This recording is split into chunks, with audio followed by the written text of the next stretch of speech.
حضرت کعب بن مالک رضی اللہ تعالیٰ عنہ اور ان کے ساتھیوں کا ایک ایمان افروز واقعہ۔ غزوہ تبوک حضرت نبی کریم صلی اللہ علیہ وآلہ وسلم کی حیات طیبہ کا آخری مارکہ تھا، جس میں آپ صلی اللہ علیہ وآلہ وسلم نے بنفس نفیس شرکت فرمائی۔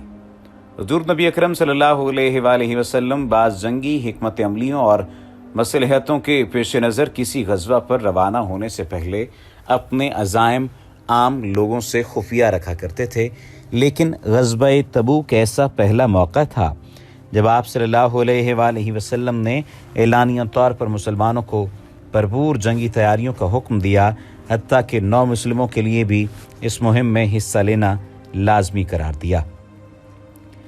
جب جہاد کے لیے لشکر اسلام کی تیاری کا اعلان عام ہوا، ان دنوں جزیرہ نمائے عرب شدید گرمی کی لپیٹ میں آیا ہوا تھا۔ فصل پک چکی تھی، تمازت آفتاب کا وہ عالم تھا کہ ہر زیرو کو سائے کی تلاش تھی۔ اس سے قبل کافی عرصے سے قحط سالی کے باعث مسلمان انتہائی اسرت کی زندگی بسر کر رہے تھے۔ بار برداری اور سواری کے جانوروں کی شدید قلت تھی، سفر طویل تھا اور وسائل کا فقدان تھا۔ ایک پریشان کن مسئلہ تھا۔ اس پر متضاد اسلام دشمن منافقین نے اس نازک صورتحال سے فائدہ اٹھانے کے لیے لشکر اسلام میں وسوسے اور پھوٹ ڈالنے کی کوششیں تیز کر دی تھیں۔ کبھی وہ مسلمانوں کو موسم کی شدت سے ڈراتے، کبھی بے آب و گیا صحرائی سفر کی صحبتوں کا ذکر کرتے اور ان کے پائے استقلال کو بے آب و گیا صحرائی سفر کی صحبتوں کا ذکر کر کے ڈگمگانے کی صحیح کرتے، اور کبھی رومیوں کی فوجی قوت کو بڑھا چڑھا کر ان کے حربی اسلحے اور ساز و سامان سے مسلمانوں کے حوصلے پست کرنے کا جتن کرتے۔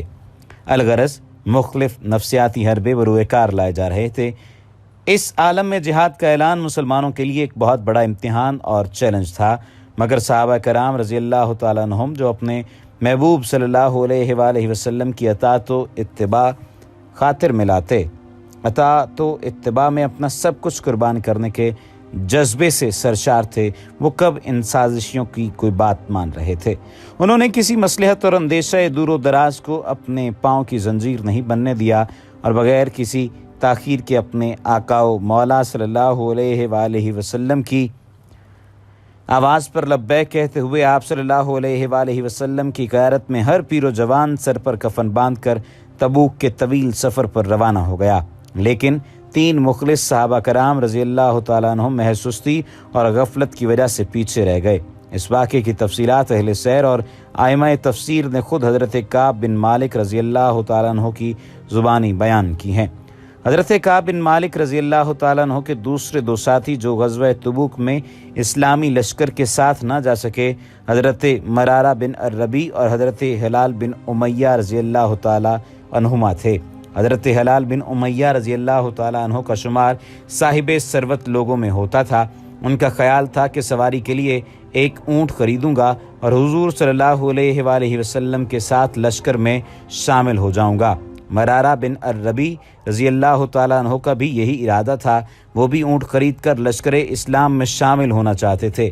دونوں حضرات اسی شش و پنج میں تھے کہ آج چلتے ہیں کل چلتے ہیں۔